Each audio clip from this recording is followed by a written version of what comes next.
This video is powered by the pros at Pascal Air Plumbing and Electric. Arkansas owned, Arkansas operated. GoPascal.com. I want to ask you about Luke Has. Not a lot of freshmen have started right out of the gate here at Arkansas, and he's listed as a starter. Just curious on the camp that he's had and everything he's done to this point to earn that right. Well, ever since he came in here, he's worked his tail off. He loves football. You know, his brother does too. You know, I think had a lot to come from who raised him and coming from Bigsby High School. But you know, he's a little older. He's strong. Can really run, and he's got wonderful hands. I mean, can catch everything. You guys have seen him in practice, you know, can catch everything. But I think you have to, as a freshman, you have to bring in that kind of mentality, that work mentality and that physical play. Now, he's going to be a much better player in 2 or 3 years than he is right now, but he's a fine player now because you know, what keeps freshmen off the field is not knowing what they're doing or not physically able to do it, or you know, the development's not quite there as fast. But his has been ever since he's been here. And so really excited to see what he can bring to us, maybe an extra dimension that we possibly haven't in the past. I think we could also expect to see Jalen Braxton some, but my question was about just other freshmen that we might see. I know safeties and linebackers or tight ends are popular on special teams and stuff. Just who else might we expect to see? Yeah, true freshman wise, Brad Spence comes to mind at linebacker. Alex Sanford comes to mind. If you're talking about special teams roles, Spence is going to be more than that, Trey. You know, I think he'll play quality minutes at linebacker. Quincy Rhodes is a guy that's going to play. Ian Griffard is going to play. Quincy could work his way up. I mean, I think he's really a special talent. In the back end, you had already mentioned Alex Sanford. You'd already mentioned Jalen Braxton. I'm looking over there to see TJ Metcalf at B1. Offensive line, probably not there. You talked about tight end, running back, probably not yet, even though we're really pleased with Isaiah. Quarterback, Malachi's done a really good job. And then wide receiver, you're going to see both of them, James and Dozier. They're in our top 6 wide receivers. You'll see both of them. Well, when you talk about that defensive line with 9 seniors and stuff, what does it say about Griffard and Rhodes that they may be able to make some noise there? Well, we hit. They're both really good players, both great kids, know how to work.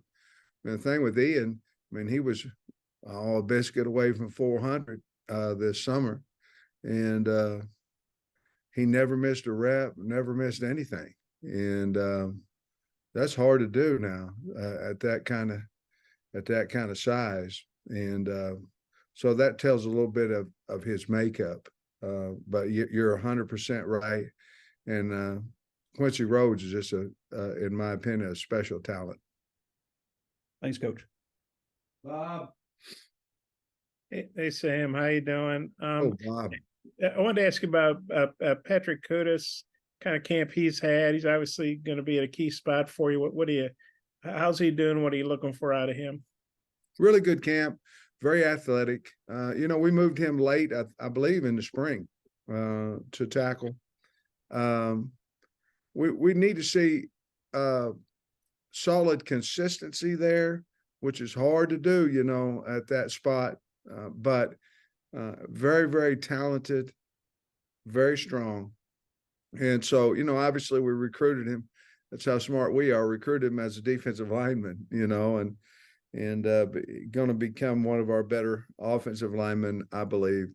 But he's very strong, very competitive, tougher than a billy goat. Just a guy that I think the future is really bright there.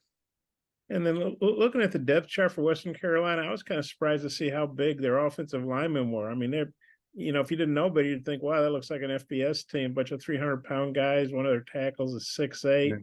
Well, wonder what you think about that. Yeah, they're really good too. I think they're probably, average about 305, 307 pounds across there. I listened to a little bit of what Coach Bell said about it. He's very, very excited about his line, and he thinks, I believe he said maybe 2 or 3 of those guys could have a chance to play on in the NFL.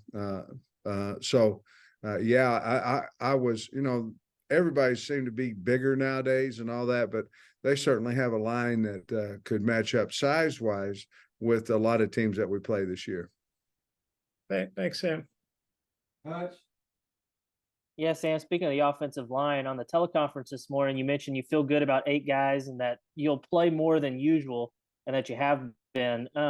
What does that look like? Do you have like a set rotation, like this guy's going to go in this series, or how do you go about that? Well, I think some of those comments come out of, we've had some injuries, therefore part of it, they've earned some of that. Part of it, we owe them opportunities to play, because of some of the injuries. Now, we wouldn't throw them out there just because somebody's been injured if we didn't think that we could win with them. Let's get that straight. But we have, with Wiggins, he's played left guard and center. With Chamblee, certainly, in my opinion, he's been one of the bigger bright spots of camp. Then you go with Tykees Crawford. He might be in that same category. And injuries certainly gave us an opportunity to look at them with a different group, look at the ones and all this. I'm still just as excited as I can be about Devin Manuel, but we found some more guys. And I don't know if it's because our eyes open and looked at them differently. I don't know. I really don't. But I am very confident going into it that we have 8, and I think I'd feel the same way about Amarian Harris, except he's been injured here lately. We got him back yesterday. And if everybody is healthy, do you envision you playing multiple, like rotating guys in, as the season progresses? Like, is there a benefit to that, or do you want to find this is my 5 and they're going to play every rep as long as they're healthy? No, I would rather be the opposite, what you mentioned first, to be totally honest with you. There's obviously guys that, are just better than everybody else up there or have the separation. But if they don't have separation, I don't know how you figure out which one of them is the best if you don't get them in the game and let them have at it. And so I think we're that way, in all honesty, with at least 3 positions up there. And so we just got to go find out and see who the best guys are. And then eventually, maybe by mid-season, by, start SEC play, hopefully we could cut that down. And if nobody's separated, we'll continue to go ahead and play 7 or 8. Evan.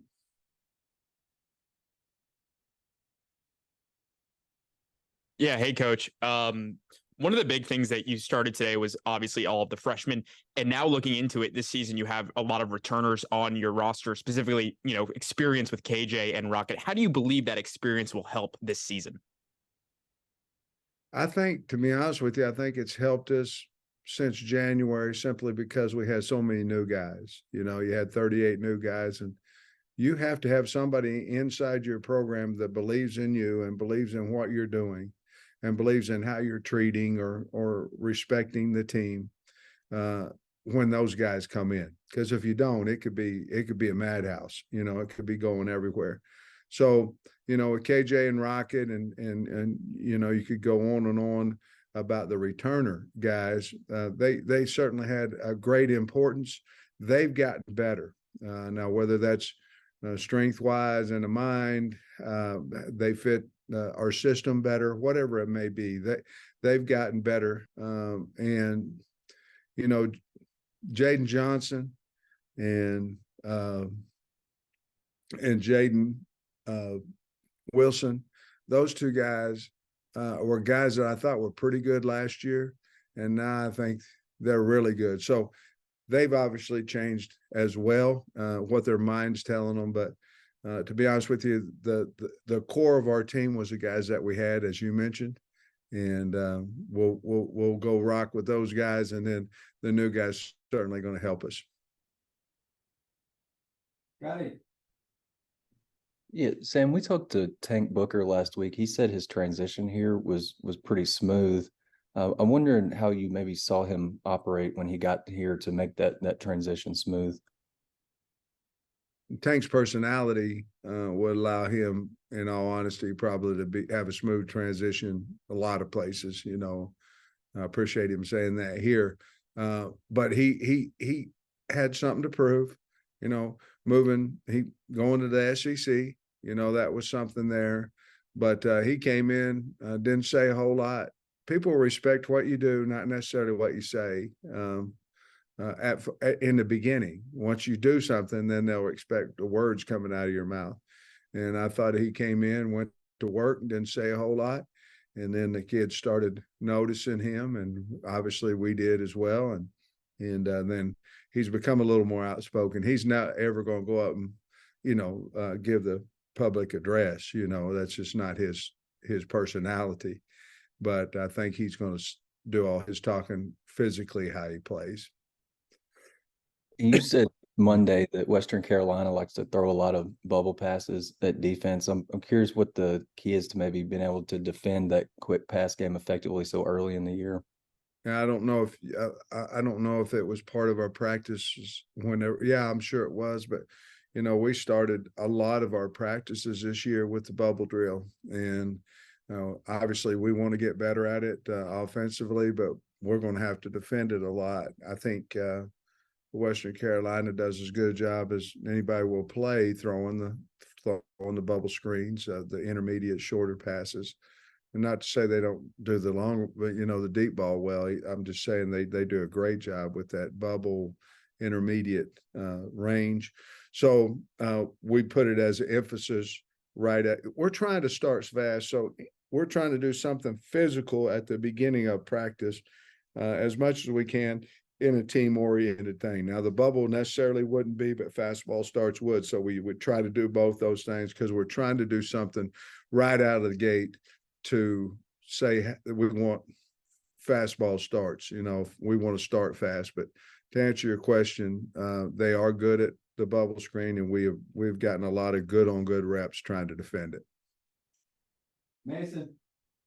Yeah, Coach, I was just wondering with Jashad Stewart, is it still the heel that's bothering him?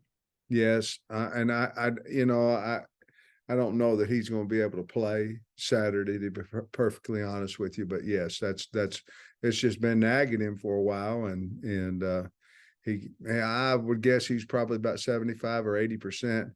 And to be perfectly honest with you, it doesn't matter what the name of the team we played. I just don't think it would benefit him or us for him to play at this time on Saturday. And then all of your openers as the head coach at Arkansas have been in Fayetteville. I'm just curious if there's anything that you've, done differently to prepare with it being in Little Rock this week. We really haven't, except for the fact that all of we flip when we play on artificial turf, we flip practice fields. One day the offense will be on the grass and opposite, and then the next day they'll be all our good on good, all our kicking, all that has been on our practice turf. So we have done that, but other than that, we haven't really talked a lot about it. On my Friday talk to the team, I will talk about the history of War Memorial and the history of the team going to Little Rock, so the kids will know it's a big deal. And they need to know it's a big deal to me, and they need to know it's a huge deal to the state of Arkansas. Wrap us up, Otis. Coach, this morning on the teleconference, if I understood you right, you said you had some players that were out for the season. I knew about Bakke. Was there anyone else that you can say? Yeah, I'll tell you whatever you want to know, Otis. You're a good man. Well, I figure you may have already told us. I probably missed it. I'm looking up there. Quincy McAdoo, obviously. Right. Don't believe he'll quite. Terry Wells, he had the pec surgery at Bakke. That would be it as of right now. And that's it. Yeah, those were the three I knew about. I just making sure that I hadn't missed it. Okay, kind of playing off what Hutch asked you earlier about he talked about the offensive line, playing more players, but the transfer portal, or even the thread of the transfer portal, maybe more so, force coaches to maybe play a few more players than you would have otherwise, instead of just saying you're going redshirt? Well, I think I'd be lying if I didn't tell you it was always in the back of my mind. Yeah. The other part about it is too, if you really think about it, D linemen, they have responsibilities as well. And we play 8, they rotate basically on 4s. You know what I mean? I've always been a guy that wanted to play my best 5 and wanted to play them all the time. I don't know that helps you in the future of development, whether you're talking about the portal or not. But to be perfectly honest with you, I'd be lying to you if I told you the answer to that was no, because I think there's a lot to nowadays with, you don't get suspended a year, in the portal. So yeah, I think that's always something to think about. In this case, I think it's just earned reps, to be perfectly honest with you. BetOnline is your #1 source for all your betting needs. Get the latest odds, lines, and matchup reports for baseball, boxing, golf, and more. BetOnline continues to be the fastest and easiest way to place your wagers, including live betting and your favorite casino and card games available to play right from your phone. Head to the website or use your mobile device to sign up today and get in on the action. Remember to use our promo code BELIEVE, that's BLEAV, for your 50% welcome bonus on your first deposit. Bet online, where the game starts.